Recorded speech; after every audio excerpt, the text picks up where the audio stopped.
Buenos días, gracias por haber asistido a este lanzamiento del libro.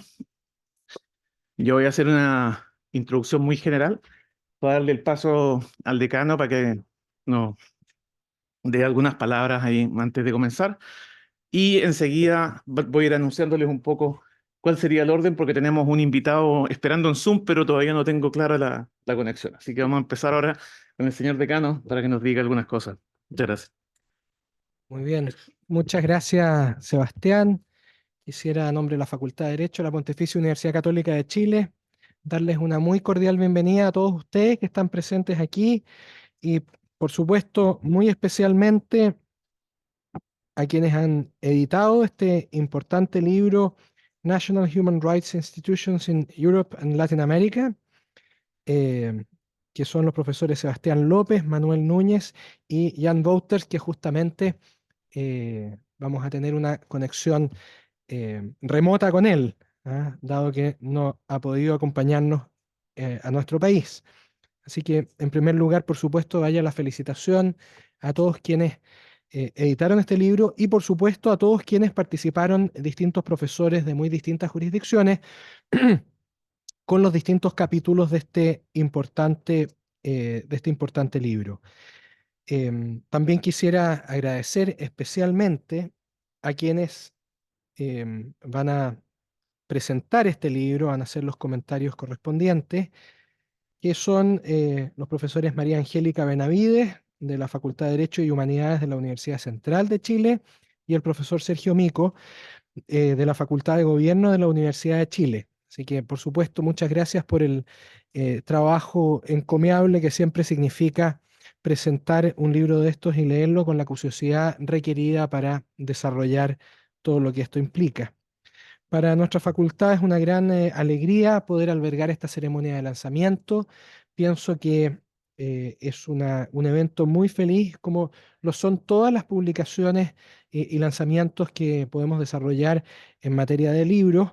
em, pero particularmente pienso que por la importancia del tema, y en esto yo quisiera felicitar aquí presentes, por supuesto, Manuel y Sebastián, felicitar su iniciativa en torno a desarrollar esta publicación, congregando a tantos especialistas de tantas partes distintas del mundo, y al mismo tiempo, por supuesto, dando testimonio de una colaboración internacional que es muy fecunda, ¿ah? La relación del profesor Sebastián López con el profesor Jan Wouters tiene muchos años de trayectoria, con resultados muy fecundos, entre los cuales ahora, a partir de hoy, digamos, con este lanzamiento, se viene a añadir este importante libro. Así que, en definitiva, yo quisiera felicitar especialmente a los editores, eh, a quienes escribieron los capítulos de este importante libro, y alentar, por supuesto, que cada uno de ustedes pueda consultar este libro, que va sin duda a tener una huella muy señera en torno a las materias que él aborda. Y, como bien dicen, invitarlos también a que, si pecuniariamente las condiciones están dadas, por supuesto que también puedan comprarlo a través de los distintos canales en los cuales esto se puede realizar. Así que muchas felicidades, Sebastián, muchas felicidades, Manuel, muchas felicidades, Jan. Muchas gracias a cada uno de ustedes por estar aquí presente en este feliz evento. Que Dios los bendiga y muchas gracias.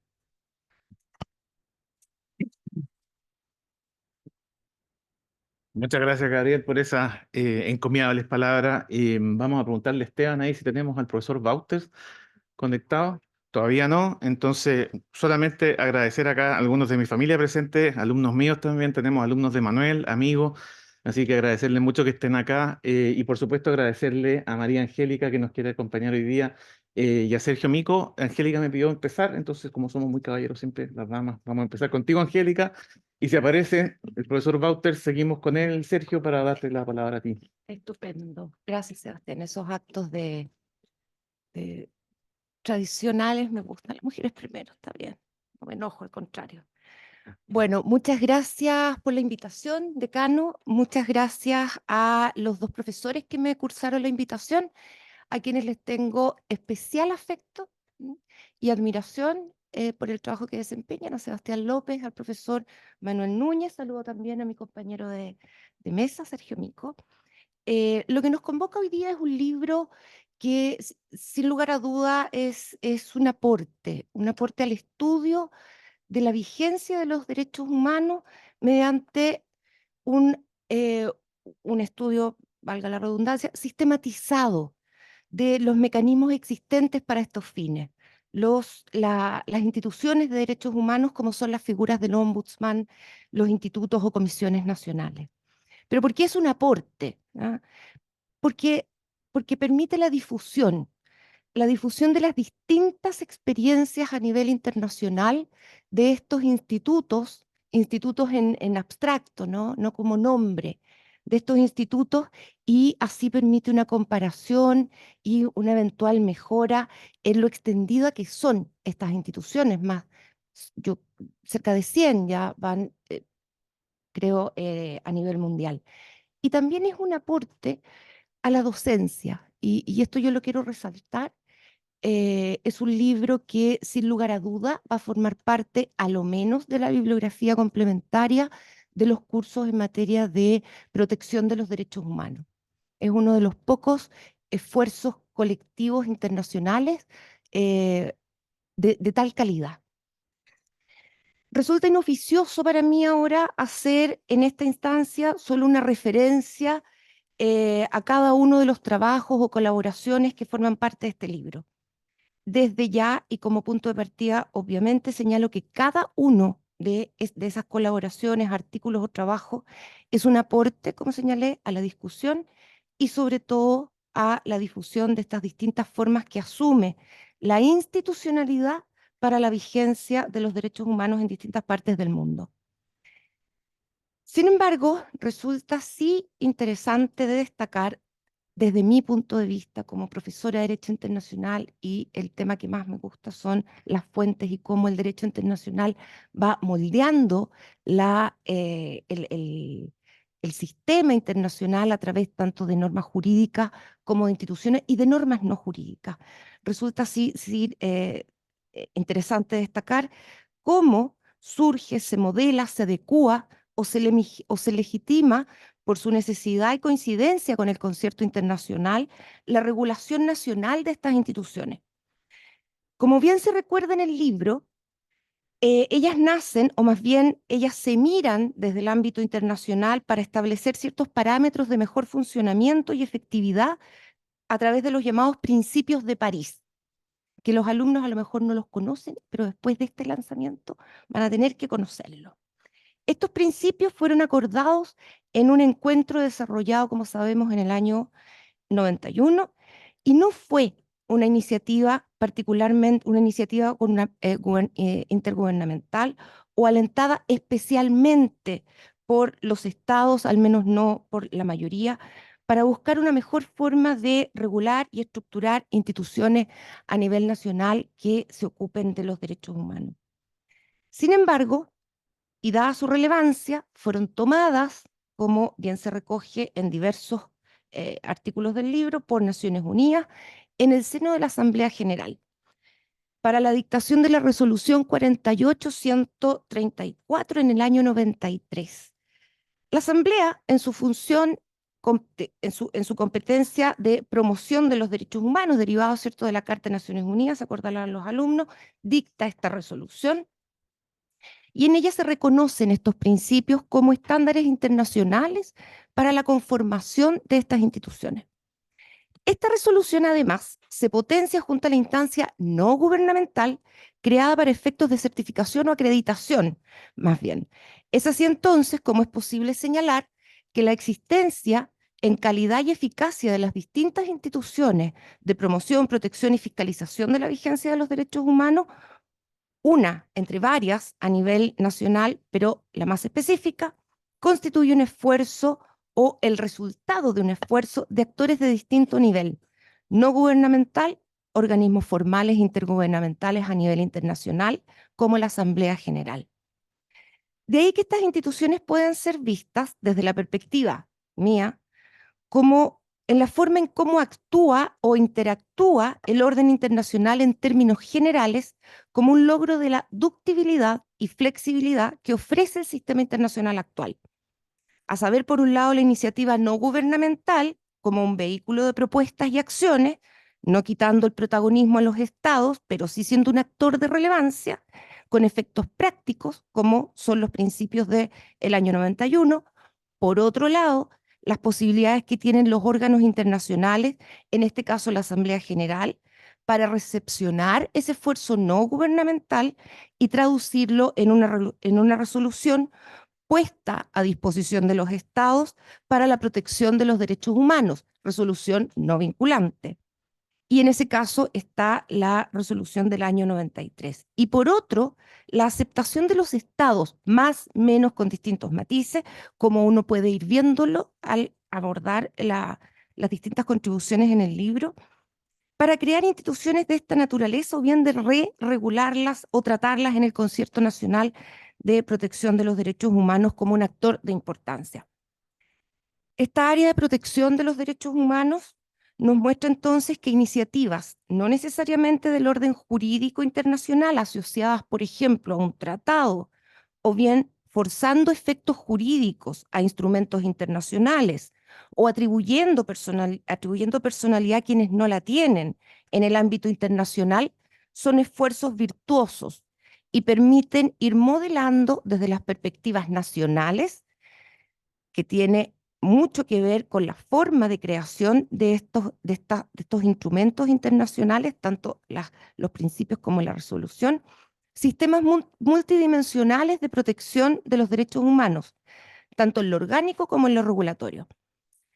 Por supuesto, esto es sin desconocer, porque pareciera que fuese un resultado maravilloso, esto es sin desconocer la precariedad o la debilidad, el que puedan presentar estas instituciones a nivel nacional en algunos momentos de su historia o en determinados casos y contextos nacionales coyunturales. Las oportunidades de trabajo conjunto entre estas organizaciones y las instancias internacionales son evidentes y se han materializado, como uno puede leer en los aportes del libro sobre estas instituciones en el concierto, por ejemplo, de integración europea, en el marco de las instancias jurisdiccionales, como lo señala el profesor Bio, y aprovecho de felicitar, de saludar a sus nietos que están acá, un abuelo de excelsa memoria, entre muchos de los que nos encontramos en esta sala, y cómo él despliega, o sea, o nos transmite la importancia de estas instituciones en la generación de decisiones jurisdiccionales internacionales, y por lo tanto se lleva adelante un círculo virtuoso de aportes sin forzar, y esa es una de las, de la- de las características que uno podría señalar, sin forzar el carácter no vinculante de las recomendaciones, de los actos que podrían eventualmente emanar de estas instituciones. También, y solamente para dar un repaso muy general de lo que trata el libro, más allá de lo que dice el profesor Bio, la vista global, la visión y perspectiva global que aborda el profesor Manuel Núñez, a mí me parece muy interesante, sobre todo para aquellos que se quieren aproximar al tema de las instituciones de protección de derechos humanos en el orden nacional. También algunos aportes más bien específicos nacionales, como la de los profesores Maus y González sobre México, o el aporte de la profesora Acosta Alvarado, excelente, sobre una perspectiva de la situación que tienen estas instituciones en Argentina, en Ecuador y en Colombia.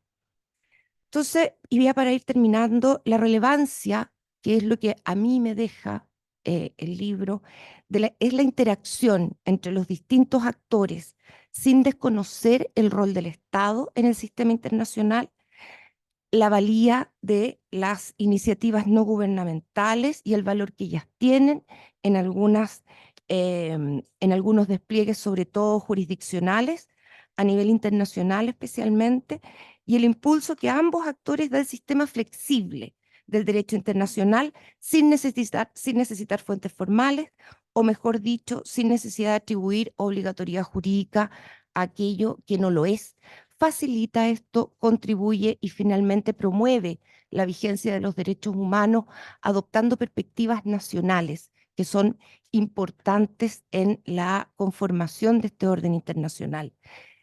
Este círculo virtuoso nosotros lo tenemos en áreas, por ejemplo, como el derecho medioambiental. Ahí el profesor, el profesor podría hablar más de ello, pero bueno, entonces yo creo que este es no creo, estoy segura que este es un libro que va a tener una incidencia docente importante y va a tener también una incidencia en la perspectiva con la que se analicen estas instituciones en más de ahora, pudiendo compararlas, pudiendo mejorarlas, pudiendo criticarlas también, ¿ya?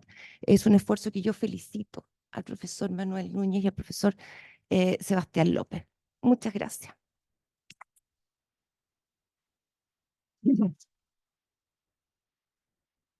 Muchas gracias, Angélica. Angélica Benavides es profesora de la Facultad de Derecho de la Universidad Central y es gran amiga de la casa, así que un gusto haberte tenido acá y te agradecemos mucho tus amables palabras. Ahora parece que tenemos al profesor Bauters. Vamos ahora a pasar al Zoom, vamos a cambiar de idioma para seguir después con el profesor Sergio Mico. Y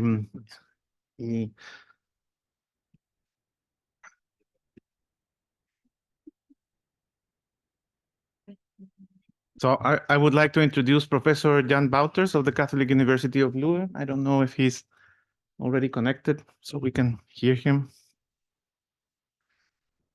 Do you hear me? I can hear you. And I see a ghostly type of image of me on the screen. Okay. We're going to try to have a higher volume for your presentation, Jan. Just give us a second, and then I'll leave it to it. Máximo? Okay. Thank you, Jan. I would like to welcome you to this presentation in Chile in a almost winter day, raining, and apparently we're going to have snow in the mountains today. So it's quite different probably from what you're having there in Belgium. And the floor is yours, Jan. Thank you so much, dear colleagues. And first of all, my apologies that I'm only joining you right now. Life is very busy here at this side of the ocean. Many things are happening at the same time.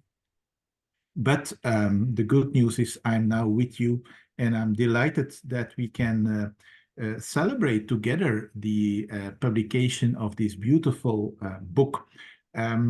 If I may just give you a couple of heads on with regard to the genesis of the book, because it's a long story. As say you will all, and especially Manuel and Sebastian will recall, the original idea already goes back 8 years ago. Good things take time, of course, but we have prepared it very thoroughly because say Sebastian, Manuel, and I, we made a book proposal to Intersensia in 2017 for this comparative book comparing European and Latin America national human rights institutions. Let's say the overall context is that there is an earlier book in the same international law series of Intersensia publishers in the year 2013. Me, myself, and Katrien Meeuwissen have published an edited book titled National Human Rights Institutions in Europe, Comparative European and International Perspectives. So that was really a book that originated from what we called a COST conference in Leuven in 2012. And that really, that COST action was a joint project of a number of European academic institutions. And therefore, the emphasis of that first book really was on European national human rights institutions. We looked at a number of those institutions. We looked at their international context. We looked at the relationship with the European Union, with the Council of Europe, the European Court of Human Rights, and so on. But from the outset, we felt that it would be very worthwhile to also make a comparative exercise looking at national human rights institutions between Latin America and Europe, and there the excellent relationship and cooperation with both Professor Lopez Escarcena and Professor Manuel Núñez Poblete came to the fore. We had already lots of previous encounters, and the idea was really to now start comparing the Latin American experiences with the European one. So in the new book, we have other national human rights institutions that are being looked at. We have essentially three national European NHRIs, France, Spain, and Germany, which were not covered in the previous book. And we have not less than 7 Latin American national human rights institutions, starting with Mexico, Argentina, Colombia, Ecuador, Paraguay, Uruguay, and of course, Chile as well. So we have 10 case studies, if you wish, of national human rights institutions, but we also have in the new book a very, very interesting international law analysis by Sebastian, and we do also have a European perspective by Katrien Meeuwsen, and also in my own chapter with the co-author James Richbeat on the European Union's actions and policies to stimulate national human rights institutions elsewhere in the world. As you may know, the European Union prides itself of being an actor for, say, pro-human rights and democratization in the world. And in the various action programs that the European Union has adopted with regard to the promotion of human rights and democracy, the position of national human rights institutions in third countries has become ever more prominent, because the EU really sees an opportunity to contribute to strengthening those national human rights institutions. And so indeed, this new book, in that sense, is really looking at all these national European and Latin American institutions. It is also really asking itself the question, how do they function? What are the good parts? What are maybe more problematic things in their functioning? But also, what is the effectiveness of those institutions? What impact do they have in the countries in question? And importantly, what is their accountability? Because you always have to ask yourself, okay, what does this institution do? To whom is it accountable? What's the relation with governmental, non-governmental, and other actors, and so on? So all these questions we are actually addressing in this book, and in a total of 14 chapters. And while it has been a book that has been long in gestation and in kind of say production process, with COVID coming in between, I'm very, very glad and proud with the end result, and I hope and I'm sure my distinguished co-editors are sharing that pride. And I really I hope that we can not just talk a lot about the book, but that we can also see it as a further basis for exploring further collaboration, especially between us, between academic institutions in Belgium, in Europe, and distinguished academic institutions in Chile and in Latin America, in a wider perspective. So I'm going to stop here, if you don't mind, Sebastian. And I'm, of course, very happy to take any questions or to listen to any comments you may have. Thank you very much.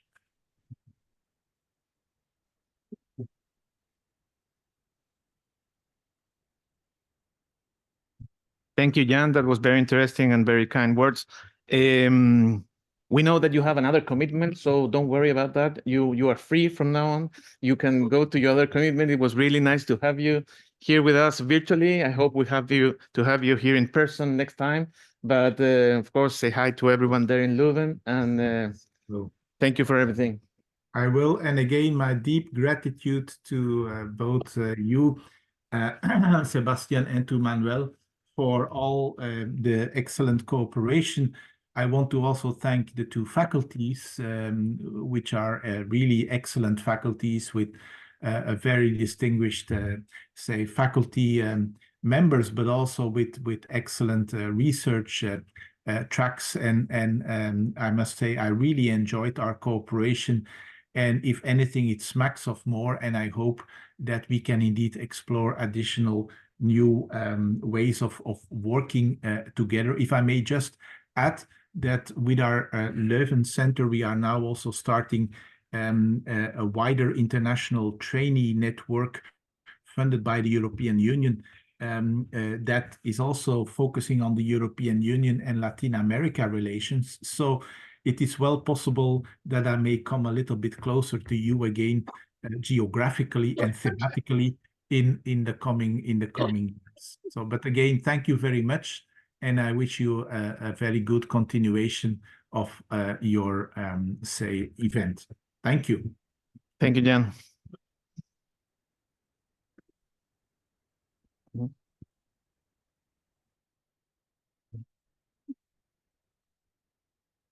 Entonces pasamos al castellano ahora y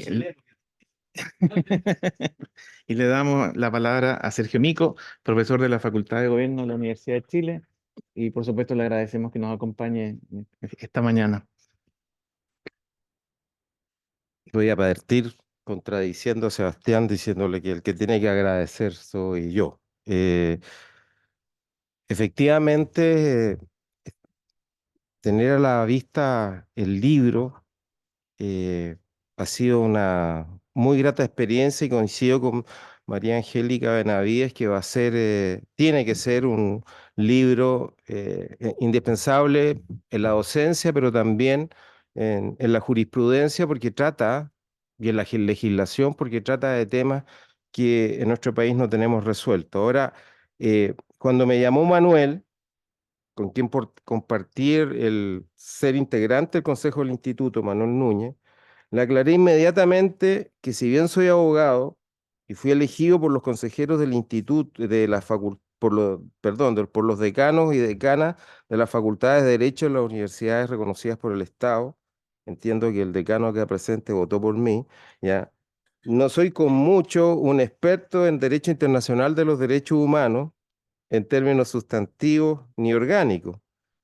Digo entonces que no soy experto en el sentido de haber desarrollado un estudio metódico, sistemático y especializado del tema, pero sí me declaro un experto en el sentido de la vasta experiencia de mi juventud, como protegiendo los derechos humanos bajo una dictadura, promoviendo los derechos humanos en mi primera adultez en democracia, y luego con Sebastián Donoso de vuelta protegiendo los derechos humanos como director del Instituto Nacional de Derechos Humanos entre los años 2019 y 2022, donde junto con Sebastián y el exdecano de esta facultad, Carlos Frontaura, declaramos que se estaban produciendo las más graves violaciones a los derechos humanos desde el retorno a la democracia. Por lo mismo, y también en atención al tiempo, que ahora recién empiezo a contabilizar, ya me quiero restringir, así lo señalé, al texto que dice relación de Sebastián Donoso y Manuel Núñez, que dice relación con la experiencia del Instituto Nacional de Derechos Humanos en estos 10 años ya en realidad 12 años de existencia. En mi convicción, sí, que la experiencia en el instituto no solamente nos invita a tener una visión local de recomendaciones para hacer reformas, sino que también así lo vi en 2 encuentros que tuve con defensores de derechos humanos iberoamericanos y directores de institutos nacionales también. Ciertamente acá hay un diagnóstico y terapias que tienen valor global. Digo terapias porque hoy día lo señalan Manuel Núñez y Sebastián Donoso en el texto, al final. Estamos desafiados, los promotores de derechos humanos y particularmente los institutos de derechos humanos, a una arremetida feroz en contra. Estoy pensando en los populismos de derechas y de izquierdas europeas, porque también hay populismo de izquierda en Europa, que básicamente reclaman contra los organismos internacionales de derechos humanos, contra el derecho internacional de los derechos humanos, de que están violando la autonomía, perdón, el autogobierno democrático de sus naciones, e imponiendo políticas públicas a través de sentencias judiciales que van derechamente contra la cultura o intereses de sus pueblos, ¿ya? Por lo tanto, pasan a ser organismos contramayoritarios, organismos que no han sido elegidos por el pueblo, que empiezan a tomar decisiones donde las ideas, intereses y pasiones de los pueblos están completamente, en algunos casos, desbordadas. Y además, como si esto fuera poco, el segundo tremendo desafío es que estos movimientos cuestionan derechamente lo que nosotros entendemos ya que son mínimos civilizatorios, por ejemplo, en materia de derechos de migrantes, y justifican plenamente políticas que podríamos acusar de xenofóbicas. Y atención, esto no solamente permea a los movimientos nacionalistas de derecha, sino que también a los de izquierda, cuando empiezan a ver que sus electorados proletarios de clases medias empiezan a girar hacia políticas xenófobas. No quiero, yo les dije que mis reflexiones tienen un carácter local y no creo que sea necesario que las fundamente. Bueno, hay 4 aspectos del texto que me parecen extraordinariamente importantes, que me gustaría comentarlos todos, pero voy a alcanzar al primero nomás. En cuanto a la naturaleza del Instituto Nacional de Derechos Humanos, que es su carácter consultivo, autónomo, pluralista y colegiado. Y voy a hacer ver que no es ni tan autónomo, ni tan consultivo, ni tan colegiado, ni tan pluralista. Hay otro debate que es interesantísimo, María Angélica Benavides lo planteó, que es la relación entre el derecho internacional y el derecho nacional. Y ahí evidentemente hay una tensión. Por ejemplo, para poner ya temas muy polémicos, ¿qué entendemos por tortura? Se votó la semana pasada ya entre el derecho internacional de los derechos humanos y el derecho penal chileno. Y eso tiene enormes implicancias para efecto, por ejemplo, de la protección del derecho a la vida y la integridad física y psíquica. En tercer lugar, el desafío del pluralismo, que lo tratan muy bien en el texto. Y segundo, y en cuarto lugar, cómo los institutos nacionales de derechos humanos cumplen con la tarea de hablarle a todos los habitantes, en este caso de Chile, a todos los hombres y mujeres de buena voluntad, convirtiéndose en agentes de cambio en la cultura nacional, no dando por hecho que Chile se caracteriza por respetar los derechos humanos.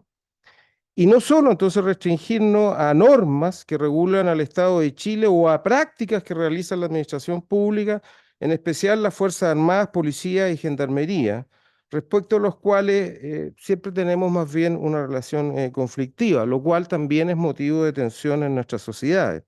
¿Ya? Pero me voy a, y en grandes rasgos, remitir al primer punto, entonces, a la naturaleza del instituto consultivo, autónomo, colegiado y pluralista, en el entendido Manuel y Sebastián, que les voy a entregar una exposición que hice sobre autonomía y pluralismo en la Comisión de Derechos Humanos y Pueblos Indígenas de la Honorable Cámara de Diputados el 9 de noviembre del 2022, y como le anuncié a Sebastián, está cargadito un poco por la pasión, ¿ya? Y hay que moderarlo.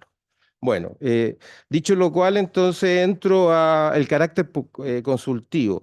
El texto, ¿qué es lo que dice? Si se observan las atribuciones del Instituto Nacional de Derechos Humanos Nacional de Chile, se podrá fácilmente concluir que se trata de un órgano eminentemente consultivo o de opinión. Y luego agregan, desde un punto jurídico y político, más que potestas, poder vinculante, lo señaló María Angélica, lo que tiene el INDH es autoritas. En otras palabras, más que poder, lo que se le reconoce su estatuto orgánico es su saber, ¿no? Hasta aquí la cita. Yo la verdad de las cosas, Sebastián y Manuel, es que, bueno, y perdón, y que no sería un órgano receptor de quejas, más bien de consulta. La verdad de las cosas es que eso ya la realidad demuestra que no es así. Entre octubre del 2019 y marzo del 2020, el instituto recibió 7.000 denuncias de violación a los derechos humanos de todo tipo, y terminamos presentando querellas criminales representando, entre paréntesis, a 3.401 víctimas, lo cual significó una presión enorme sobre el instituto, y abrimos a este debate hasta dónde llegaban nuestras facultades judiciales y también de contacto y de apoyo a las víctimas. Ahora, en Chile podemos ponernos de acuerdo en materia de derechos humanos, está la Comisión Reti, la Comisión Vales, y quiero señalar que todos los parlamentarios, en un momento dramático de división en materia de derechos humanos de Chile, todos se pusieron de acuerdo, de todos los partidos políticos, para aumentar el presupuesto del instituto, pero ahí quedó un tema. Entonces, receptor de queja. Y en tanto, las autoritas y potestas, yo creo que el instituto, de tantas potestas que tiene, puede pasar a tener muchísimo poder. ¿Ya? Y quiero explicarme, si la Autoritas dice relación con sus opiniones en materia consultiva, informativa, hablar a la opinión pública, hacer recomendaciones, la verdad es que instituciones de derechos humanos que hoy día en general reclamamos siempre que nos gustaría tener más poder vinculante, la verdad sea dicha que podemos tener un enorme poder. Yo es, simplemente quiero contar, les dije la experiencia del instituto, pero 180 funcionarios que fueron claramente más allá de sus deberes profesionales y demostraron que tenían vocación para los derechos humanos, pero también tuvimos problemas por eso, Sebastián, con respecto, ustedes lo destacan, de que es indispensable el profesionalismo y la objetividad, pero yo no me puedo sino dejar de emocionar que 180 funcionarios en el país estuvieron en 2 meses en 339 manifestaciones, visitaron a 11.389 personas detenidas en 1.589 comisarías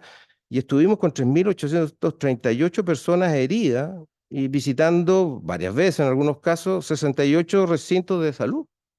Y jamás, bueno, y fue una política extraordinariamente conservadora porque no dijimos lo que estaban señalados en las redes sociales, ni en los medios de comunicación social, o lo que se difundía a través de organismos de la sociedad civil, ni siquiera de autoridades públicas, porque simplemente decíamos, nosotros hemos estado con 11.389 personas, es lo que hemos visto y oído.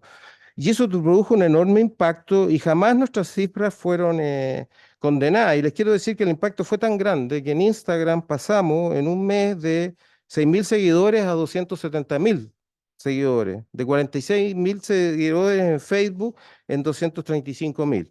Y no tengo idea por qué, perdón, en Twitter, en Facebook no aumentamos tanto, no sé por qué, de 138 a 160, para mí es un misterio. Pero ustedes imaginarán el impacto que tiene esto, simplemente damos a conocer esto es lo que está pasando. Ahora, este impacto se trasladó a todos los informes de organismos internacionales. Acá tengo algunos datos. En la oficina del Alto Comisionado por los Derechos Humanos, la ACNUD, en 100 páginas se cita 50 veces los informes del instituto. En el informe de Human Rights Watch, de 15 páginas, se cita 17 veces. En el Centro de Justicia de las Américas, en 100 páginas, 116 veces. Y se dio la paradoja que la Comisión de Derechos Humanos, que presentó una denuncia al Tribunal Penal Internacional porque el Estado de Chile, entre los cuales el INDH no estaba cumpliendo con sus deberes, cita al INDH 74 veces para decir que en Chile se están violando los derechos humanos. Entonces, bueno, no me quiero alargar en este punto, que es el primero. El presidente de la Corte Suprema, cuando le entregamos el informe, no sé si tú recuerdas, Sebastián, nos dijo, miren, no he leído el informe a todos los periodistas, pero si lo dice el INDH es cierto. Y ese mismo día el Partido Comunista, a través del Gramna, su diario oficial, dijo que nos citó. ¿Ya? Me hubiese gustado que nos hubiese citado en otras opiniones que dimos, pero en este caso sí nos citó. Bueno, entonces lo que les quiero señalar, que la experiencia, y también lo veo que cuando hay un instituto que logra expresar con autonomía, pluralismo, ¿ya? Todos estos acuerdos eran por unanimidad, un consejo de 11 personas donde habíamos personas de todas las culturas políticas e ideológicas, e incluso gran pluralismo religioso, ateos, agnósticos, católicos, cristianos, bueno, en fin. Es un enorme poder. Eso es lo primer comentario. El segundo comentario con respecto al carácter colegiado. Acá hay un debate ya si si los defensores de derechos humanos como institución es mejor que estén representados por una persona, entre otras cosas, porque la rapidez de sus decisiones es infinitamente más grande, y una de las críticas que se nos hizo, y yo creo que con razón, era que, claro, cuando un organismo es colegiado y se ha impuesto como tarea sacar acuerdos por unanimidad, o unas amplias mayorías, bueno, se plantea un problema.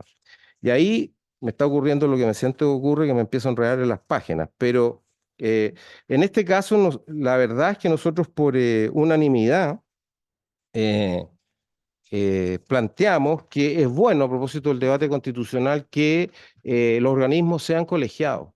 Justamente por una cosa que se reclama en el informe, en el trabajo que comento, es la cuestión del pluralismo. Esto es clave. Hay que, sobre todo en sociedades tan polarizadas como son las desigualdades, sociedades latinoamericanas donde tenemos tres polarizaciones, las desigualdades sociales, las desigualdades políticas, pero también las culturales, guión ideológicas, es fundamental que cuando habla el organismo de derechos humanos, los chilenos y chilenas sientan que, bueno, que están representadas todas sus visiones, ¿ya? Incluso los votos de minoría. ¿Ya? Y eso es fundamental. Y ahí tenemos problemas también que yo quisiera señalar. Por ejemplo, tuvimos un problema gravísimo del cual yo me hago cargo, es que se confunden disculpen la menudencia, pero yo lo que aprendí en que los problemas de gestión pueden tener repercusiones políticas internas y públicas enormes. Entonces, es fundamental tener un cuerpo de funcionarios y directores ejecutivos absolutamente profesionales, ya porque las capacidades que dicen relación con la administración no necesariamente coinciden con las capacidades de un presidente, de un consejo pluralista colectivo, que más bien dicen con relación con la articulación, con una buena vocería, con acotar las diferencias, con articular acuerdos, ¿ya? Buen administrador, es otra cosa, y por lo tanto, acá está puesto en el documento, yo soy de la idea de que son dos funciones que debieran separarse completamente. Porque además así se refuerza el carácter de colegiado. Bueno, no quiero, voy a entregarles también este comentario cuando lo transcriba, porque utilicé un método medio escolar de pegar papelito y ponerle colores, pero es la edad. Lo que le estaba señalando entonces es lo que dice relación con el pluralismo. Voy a plantear otro tema que es más complejo. El Consejo del Instituto Nacional de Derechos Humanos está integrado por dos personas que son elegidas por el presidente de la República. Nosotros siempre tuvimos una cosa bien virtuosa de que las personas que habían sido elegidas por el presidente de la República fueron elegidas por presidentes de distinta condición política.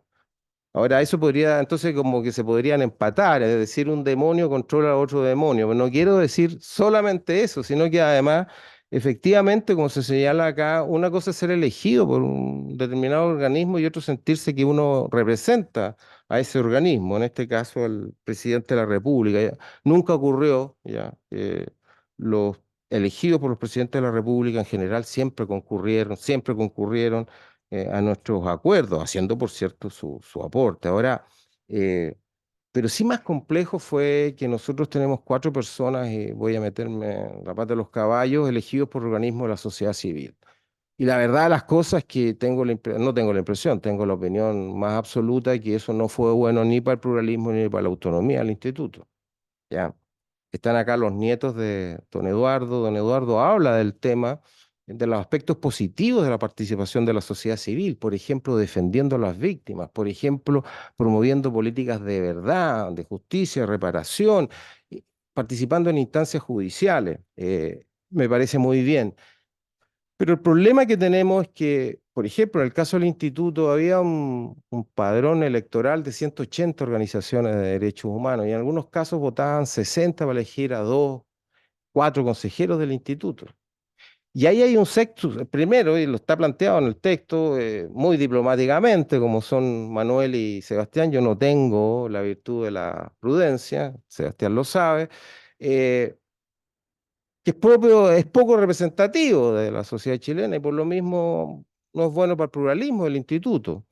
Si ustedes me preguntan, hay cientos de fundaciones y corporaciones que defienden el derecho a la vida, el derecho a la salud, a la educación, que representan los intereses y derechos de la tercera edad, de los niños, de las mujeres, de las minorías sexuales, de los movimientos ecológicos y en general no están en el instituto. Y les decía que hay un sesgo de participación, está también señalado en el documento, porque bueno, cuando a mí me reclamaban, mire, usted no defiende los derechos humanos, llevo 15 minutos, sino que los izquierdos humanos, yo para sorpresa, quienes me acusaban, sí, eso es efectivo. O sea, ¿cómo? Sí, efectivo, porque acá hubo un golpe de Estado contra un gobierno de izquierda. Entonces no es raro que las personas que fueron violentadas sus derechos humanos sean de izquierda. Pero si nosotros nos trasladamos a Cuba, sería todo lo contrario. Pero vuelvo al caso chileno, hay un sesgo de participación, es decir, hay gente que se identifica así, si al instituto, si un organismo de derechos humanos no es visto como representativo de la cultura chilena o nacional, de todas las culturas que hay, evidentemente que no van a participar. Y eso se producía en el organismo, en los representantes de la sociedad civil. Y digo representantes porque ahí pudimos constatar, y yo creo que esto, para las personas de buena voluntad, podríamos coincidir en esto, que los organismos, grupos de presión y movimientos sociales, eso lo sabemos por la teoría política, son movimientos monotemáticos. En segundo lugar, tienen escasa capacidad de articulación. Evidentemente, a un movimiento social ecologista lo que le importan es la preservación del medio ambiente, los derechos de los animales, ¿ya? No están preocupados de otros temas, entonces se tienden a hacerse muy rígidos, entonces tienen poca capacidad de articulación y es evidente que eh, personas elegidas por determinado organismo de la sociedad civil tienden a defender los intereses, las visiones, muy legítimamente, de las personas que lo eligieron. Entonces ahí, y siguiendo a don Eduardo, yo diría que es clave la participación de la sociedad civil, por ejemplo, dando opinión sobre un director o un presidente del instituto. O, por ejemplo, es clave que un consejo consultivo que exista, donde está la sociedad civil representada, haya un deber, por ejemplo, de consultarle qué temas va a tratar el principal producto del instituto, que es el informe anual. Pero no me parece que participen en la elección y en la designación de las personas. Y voy a ser más polémico, quizá, eh, porque, bueno, la experiencia latinoamericana, y acá les voy a entregar otro documento de John Papier, que tuvimos a la vista, la inmensa mayoría son elegidos por el Congreso Nacional. Eso plantea otros problemas.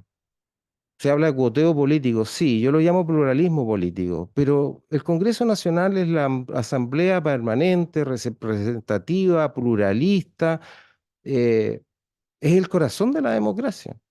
Entonces yo mil veces, si vamos a garantizar el pluralismo de una institución de derechos humanos, que sea el Congreso Nacional la que los designe. Ahora, esto llegó al paradoxismo cuando el instituto fue tomado por 7 meses, se nos pidió que declaráramos que habían presos políticos, que había que desmilitarizar el Gualmapu, que las violaciones eran sistemáticas, los derechos humanos, ¿qué más se nos pedía?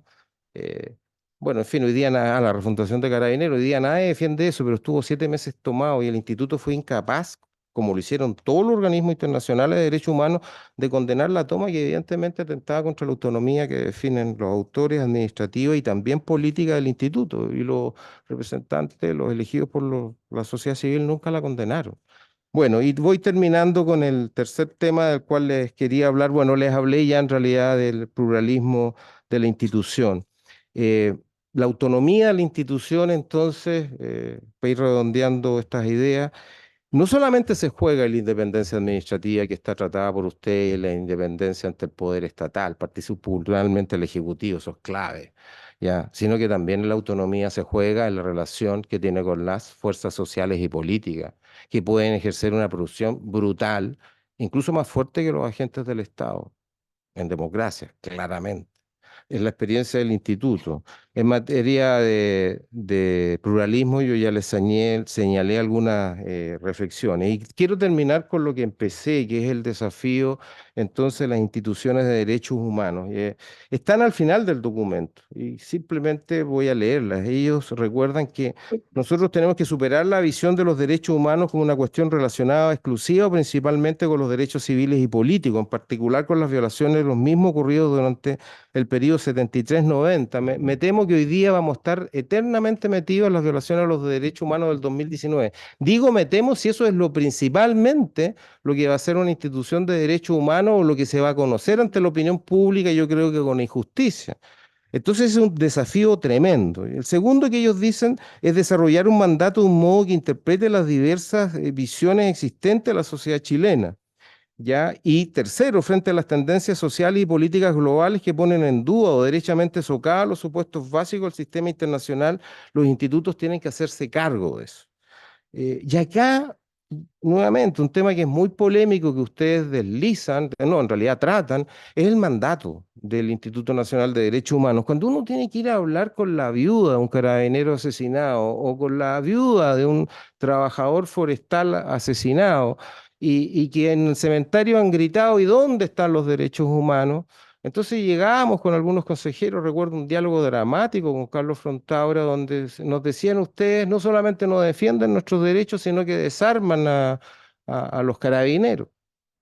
¿Es que acaso no tenemos derechos humanos? Y ahí les quiero decir que cuando uno tiene la exposición pública que nosotros tuvimos, cuando yo llegaba, por ejemplo, una vez había 500 personas tiradas en el suelo en una cárcel porque había un tremendo motín al principio de la pandemia. Estuvimos al borde del colapso de nuestro sistema penitenciario, entonces había intentos de fuga masivos. El 25% de gendarmería estaba con licencias médicas. En fin, los médicos que básicamente eran de la tercera edad y jubilados ya no iban. Entonces era una situación dramática que no se conoce, ¿ya?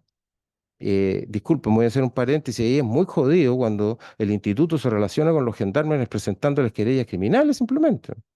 No hay ninguna capacidad de comprensión también, comprensión digo, no justificación, es muy importante distinguir de lo que estaba pasando, pero vuelvo, cuando entramos, Sebastián, tú sabes, tú no estabas, la gente empezó a gritar y no decían llegó el director del Instituto Nacional de Derechos Humanos, ni siquiera decían llegó el Instituto Nacional de Derechos Humanos, lo que la gente nos gritaba, en ese caso personas privadas de libertad, eran llegaron los derechos humanos. Entonces, la responsabilidad que uno tenía era monumental. Entonces, vuelvo a la viuda. ¿Tú qué le decía yo? Mire, sabe que la doctrina internacional de los derechos humanos es que nacieron para pelear contra los abusos del Estado. Entonces me quedaban mirando con, bueno, bien. Y bueno, entonces cuando un carabinero, abusando de la fuerza física legítima que le ha entregado el Estado de Chile, atenta contra la vida o la integridad física de una persona, es violación de derechos humanos. Pero si ese carabinero es asesinado por un particular, no es violación de derechos humanos. Entonces, cuando uno terminaba de dar esas dos explicaciones, simplemente se sentía espantosamente mal, porque era un acto claramente de falta de la más, no diré empatía, sino que humanismo, sino que además era como estar hablando frente como un abogado en momentos que no hay que hablar como abogado. Entonces, si nosotros no logramos ampliar, por ejemplo, está planteado en el documento, la violación de derechos humanos, afectación, decimos, por parte de particulares, como ya se está hablando en materia, lo resalta en el documento, de empresas de derechos humanos, trata de personas. En partes de México y Colombia, donde hay un Estado fallido, el problema de los derechos humanos no es un Estado que no existe, sino que organismos que han tomado facultades propias del Estado. Eso está planteado en el documento y yo creo que ese tema es clave para el tercer desafío que está planteado en el documento, cómo nos hacemos más representativos y que cuando se expresen, nosotros somos promotores y protectores de derechos humanos, la nación chilena sienta que eso es un abrigo que nos puede cobijar a todos. Y habiendo dicho eso, son 24 minutos, disculpen, les doy las gracias por soportarme.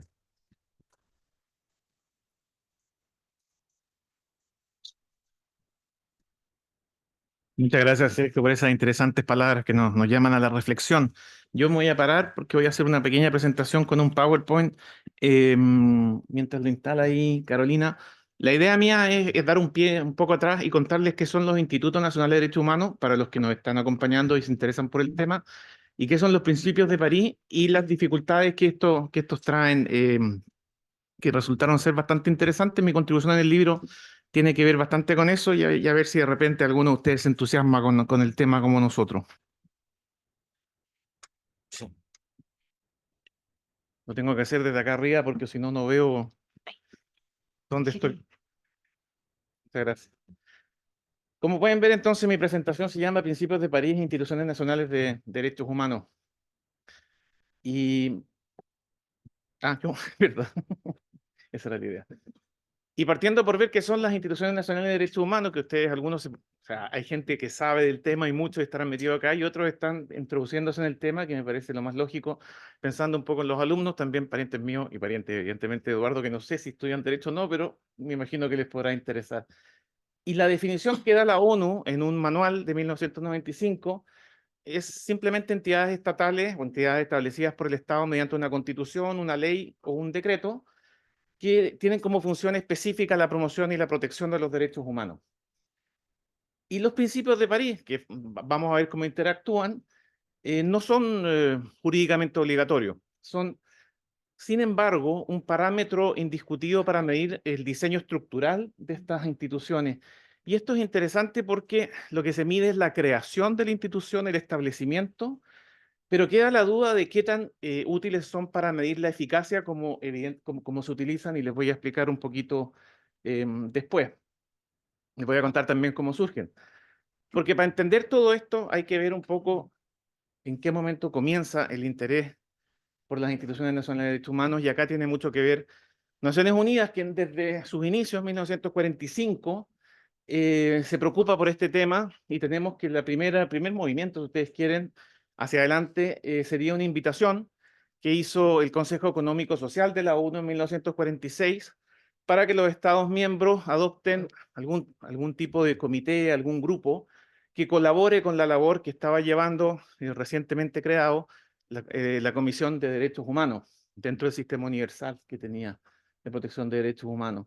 Pero la verdad es que, como ustedes pueden ver, hay un paréntesis ahí en la diapositiva, y entre el año 46 y el año 78 es poco lo que se logra, porque Naciones Unidas empieza a preocuparse, pero también ocuparse, de que la Declaración Universal de Derechos Humanos pase a ser un tratado, o sea, que sea vinculante, ¿no? Que realmente hayan derechos que estén apoyados, ¿no? por un instrumento de esta naturaleza.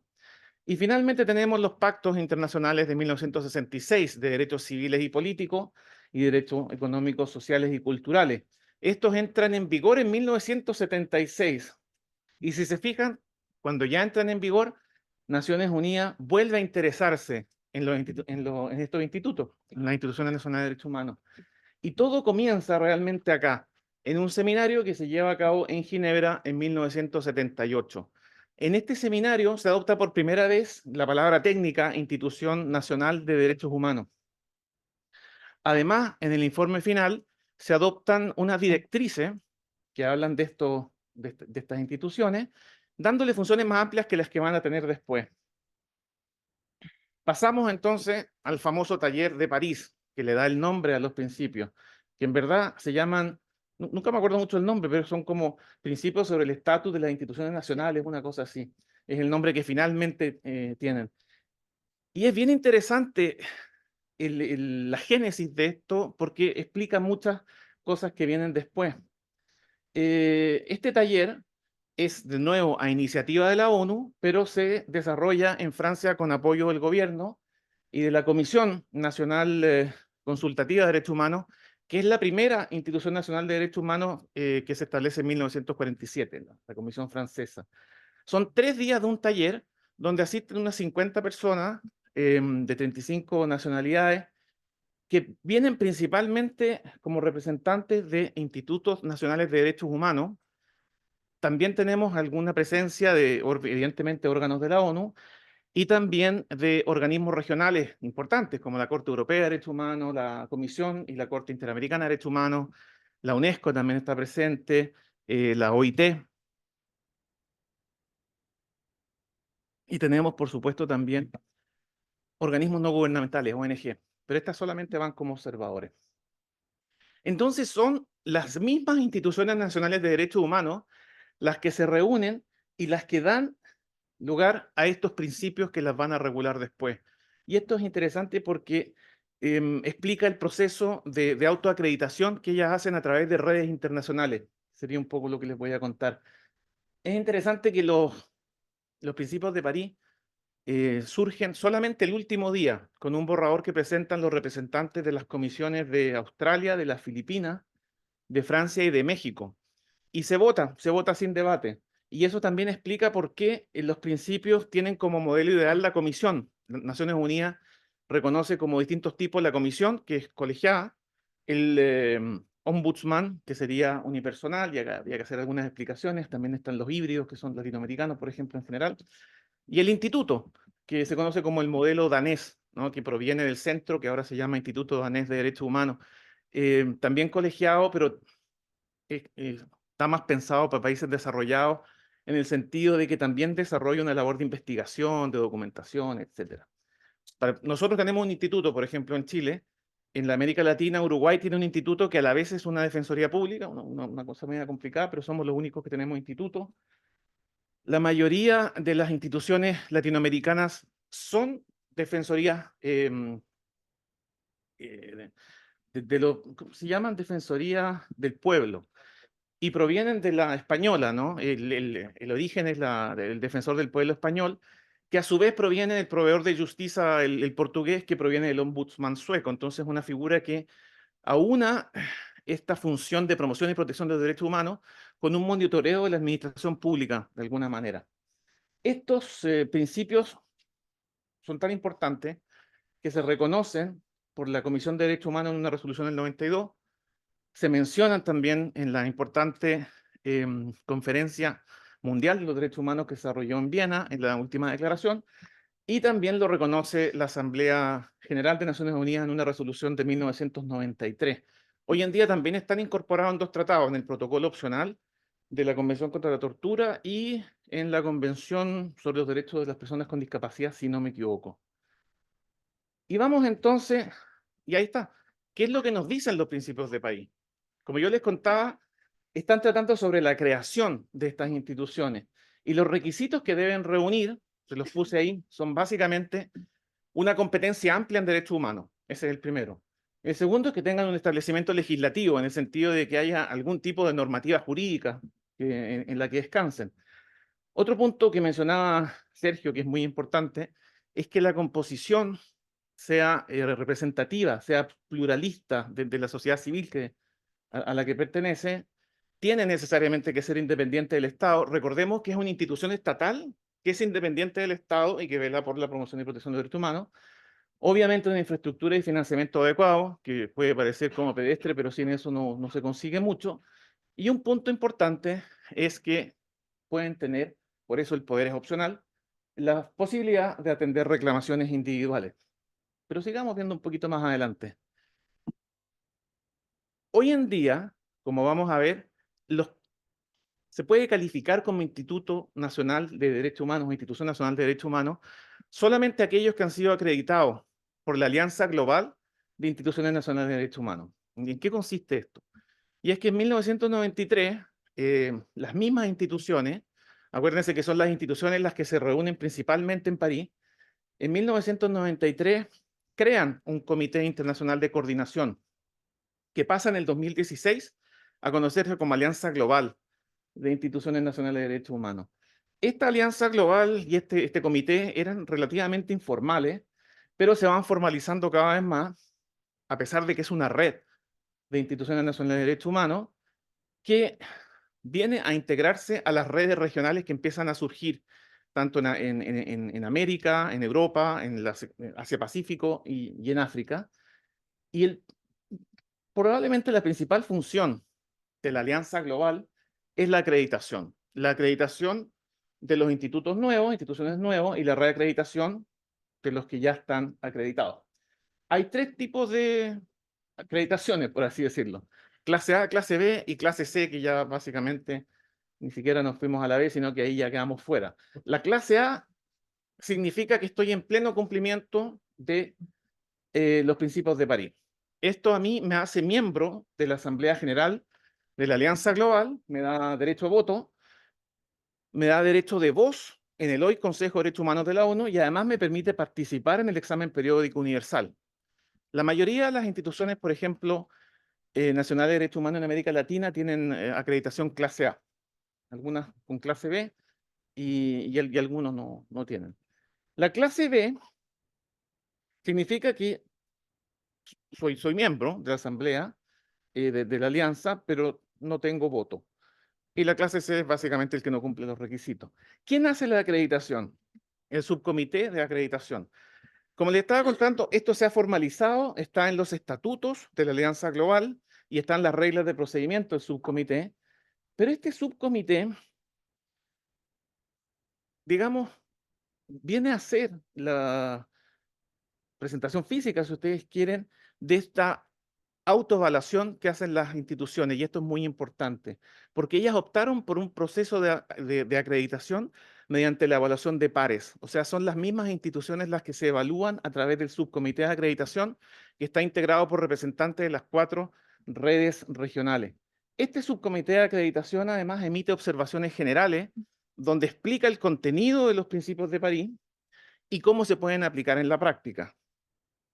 Y fíjense la importancia de la acreditación, que en el artículo 1 de los Estatutos de la Alianza Global, la definición que da de Institución Nacional de Derechos Humanos incluye la acreditación. Por lo tanto, si no la tengo, no me puedo calificar como tal.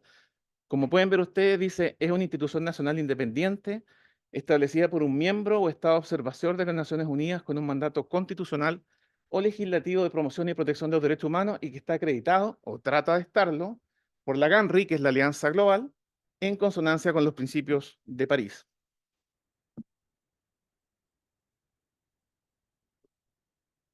Acá entonces surge la siguiente pregunta. Claramente es importante cumplir los principios de París si queremos ser una institución nacional de derechos humanos.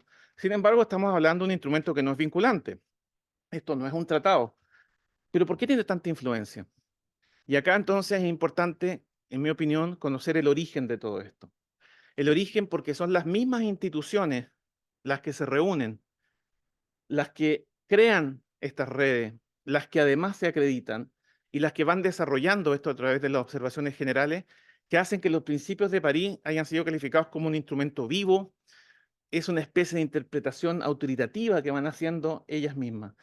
Y yo quiero agregar dos elementos de un par de autores, Caterina Lainos y Tom Pagan, dicen que, yo lo encontré interesante, los acuerdos internacionales no son efectivos solamente porque establecen obligaciones que deben cumplirse, dicen, sino además hay que tener en cuenta la precisión en la redacción de cómo está instalado lo que dice, y que haya una delegación en un tercero diferente de las partes, que monitoree su cumplimiento. Y esto creo que lo cumplen los principios de París, son bastante precisos en lo que establecen, lo suficiente para que los estados se sientan en la obligación de cumplirlo, y la delegación en el tercero es el subcomité de acreditación. Pero volvemos entonces a la pregunta original. ¿Cómo realmente son efectivos estos principios? ¿Son efectivas las instituciones nacionales de derechos humanos? ¿Cómo medimos eso? Y acá les dejo planteado quizás una pregunta, ¿no? La ONU distingue entre idoneidad y efectividad.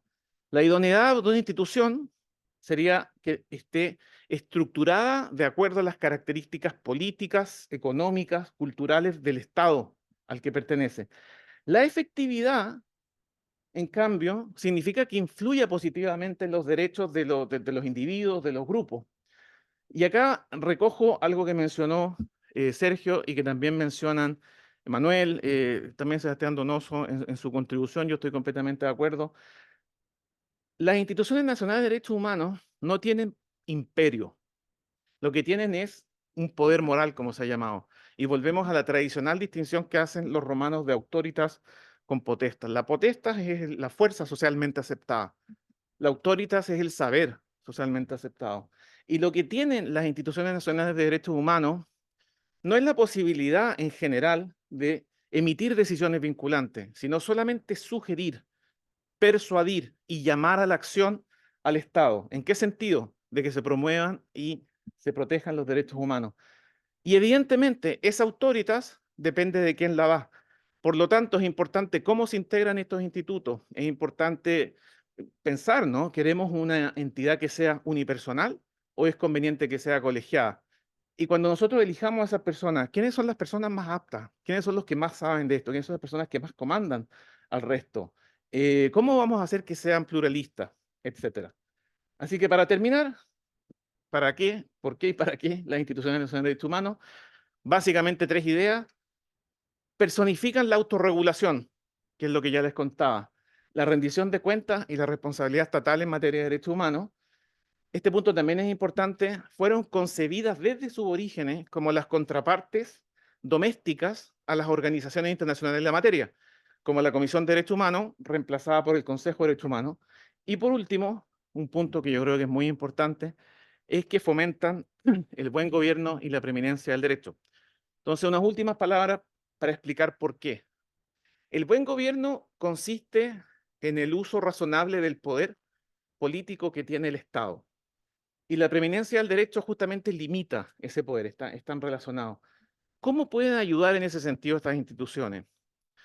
Evidentemente mejorando la legalidad y la regularidad procedimental de la administración pública, pero a la vez ayudando al cumplimiento de las obligaciones internacionales de los estados. Y en este ámbito son las de derechos humanos. O sea, son nuevamente la contracara de las instituciones que están ayudando en ese sentido dentro del derecho internacional. Y con esas palabras le agradezco mucho que se hayan tomado la molestia de venir y nos hayan acompañado, y le damos la palabra entonces a Manuel Núñez.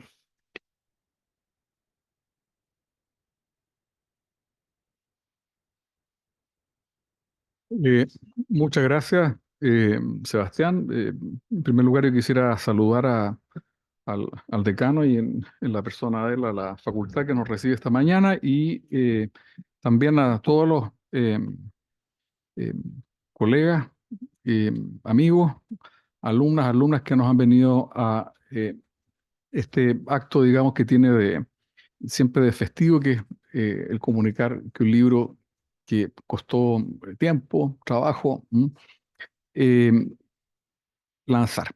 Yo solamente quisiera invitarlos a reflexionar sobre esta especie de bicho raro que desde el punto de vista del derecho administrativo, ya que estoy acompañado de un administrativista aquí al lado, es el instituto, que es un órgano, sí, colegiado, los hay pocos colegiados, cuya ley, que originalmente lo creaba como una corporación de derecho privado, lo terminó transformando en un órgano colegiado que no tiene dependencia ministerial. Si ustedes miran la ley 20.405, no por ninguna parte.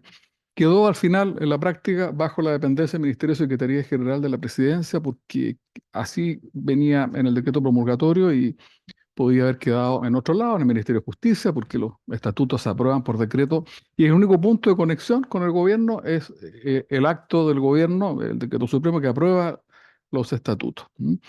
Y que además tiene, y yo creo que eso es importante desde el punto de vista de estas particularidades, ¿no es cierto? Esta vicisitud que es haber transitado por esta crisis constitucional, yo creo que es un buen termómetro para ver la historia de la crisis política chilena.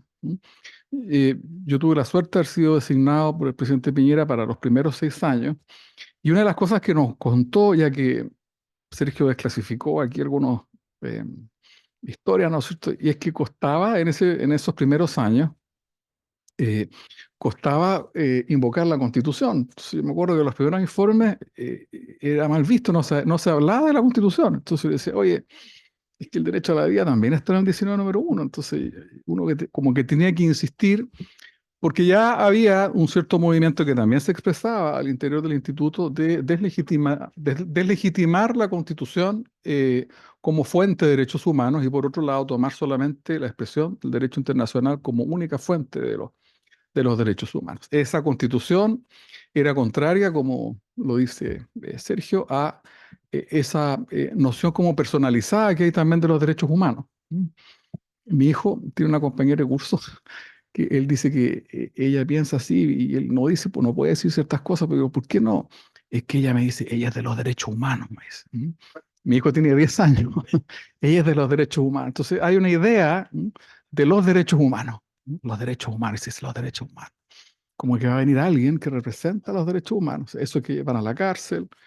Yo recuerdo a veces cuando uno reclamaba en los años 80 en la casa, entonces decía, oye, aquí van a venir los derechos humanos y te van a venir a reclamar, eran los derechos humanos. Entonces, cuando uno habla de los derechos humanos, ahí compiten distintas visiones de lo que son, y yo creo que el instituto, y esa es una invitación para todos los lectores futuros de este libro, a ver un poco cómo se van desarrollando esas tensiones en la práctica. Los primeros estudios que hizo el Instituto de Derechos Humanos, de haber sido por ahí por el 2011 o 12, ya demostraban en esa época cómo la sociedad chilena estaba comenzando a validar el uso de la violencia como método de acción política, algo que era inconcebible, que la Constitución lo descalificaba.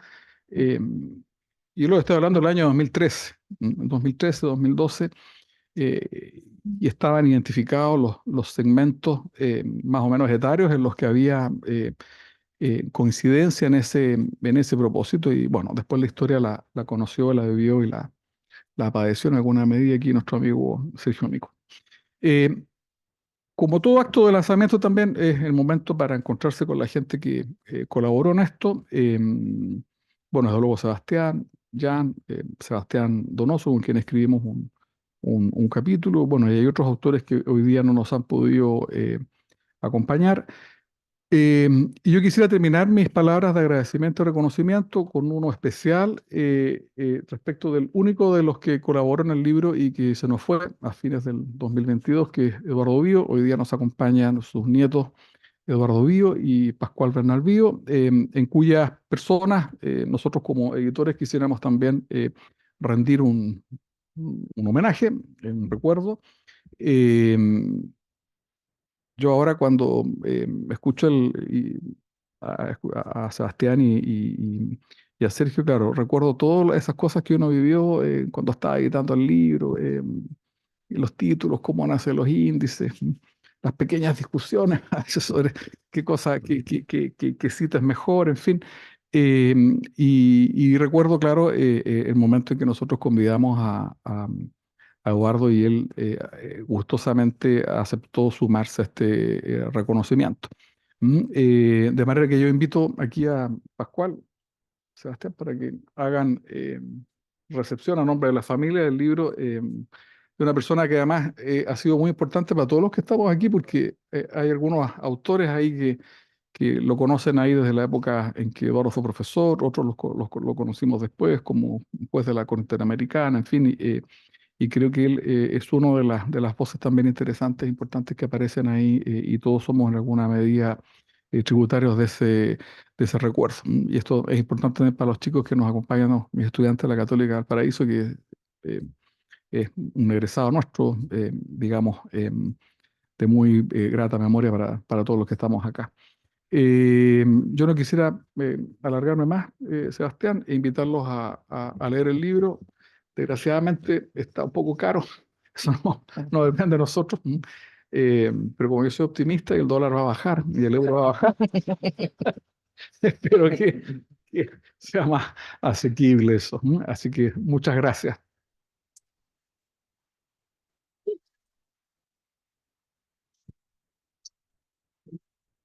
Bueno, muchas gracias, Manuel. Yo, antes de terminar, solamente quisiera mencionar a los autores que no están presentes y, obviamente, como una manera también de invitarlos a leerlo, tuvimos aportes de Paola Acosta, de la Universidad Externado en Colombia, de Heiner Bielefeld, de la Universidad de Erlangen-Nürnberg en Alemania, de Manuel Decaux, de la Universidad de París Panteón Assas, Sebastián Donoso, acá presente, del Instituto Nacional de Derechos Humanos de Chile, José Julio Fernández también participó, de la Universidad de Santiago Compostela, Pablo González Domínguez, de la Universidad Panamericana de México, Verónica Haas, de la Universidad de Viena, en Austria, Markus Krajewski, de la Universidad de Erlangen-Nürnberg. Tenemos también a Michael Kremerich, de la misma universidad en Alemania, quien les habla, y Emilio Maus, de la Universidad Panamericana de México, Catherine Mewissen, de la Red Europea de Instituciones Nacionales de Derechos Humanos, Manuel acá también presente, Beate Rudolph, del Instituto Alemán de Derechos Humanos, Eduardo Bío, ya mencionado, de la Pontificia Universidad Católica del Paraíso, y finalmente Jan Bautes, de la Universidad Católica de Lovaina. Le agradezco mucho que nos hayan acompañado. Podemos seguir la conversación afuera, tenemos un cafecito que los está esperando, así que muy invitados a leer el libro. Muchas gracias.